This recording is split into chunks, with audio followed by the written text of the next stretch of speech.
this is the type that was used to print this border, and this I set at Michael Bixler's shop.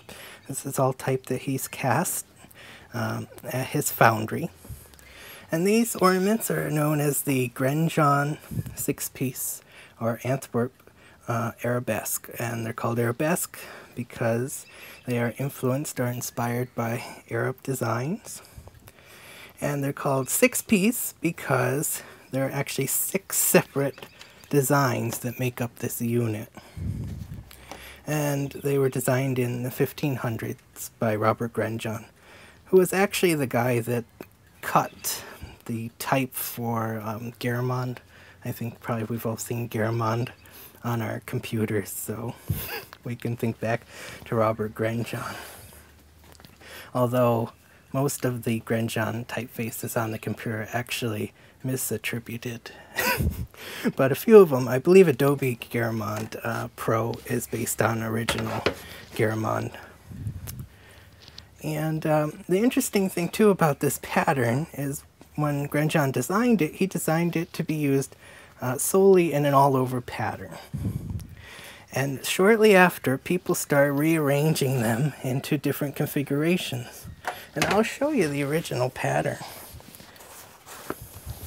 This is a book I did a couple of years ago, and this is the pattern. Actually, it would have been horizontal. This is the pattern with those same ornaments. This was the intended configuration.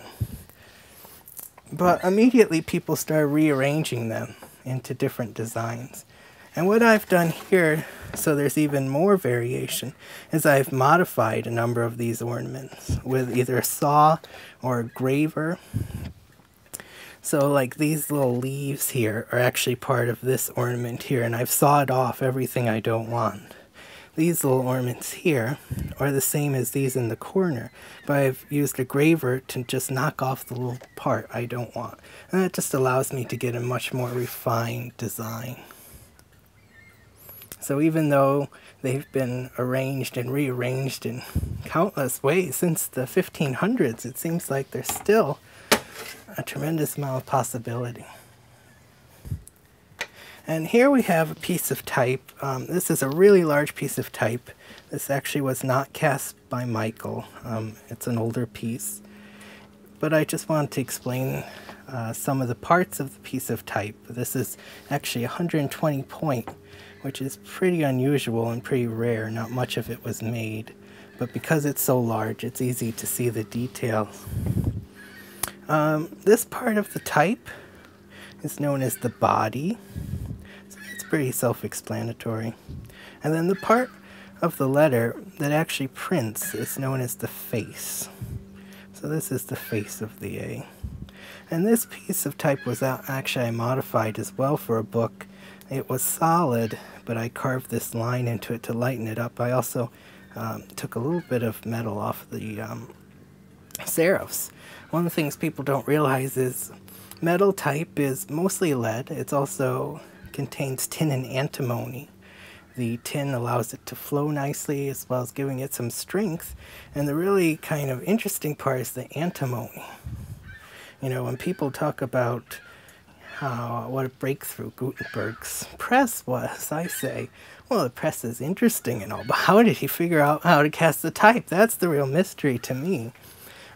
To get all the technology involved in casting really good type. And if you look at, you know, pages, it's pretty good. It's crude by our standards, but it's pretty good.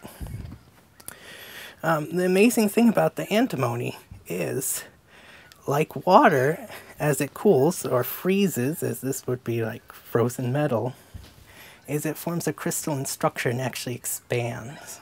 If you tried to cast just lead or just lead and tin, it would shrink, and then your type would not be the same size.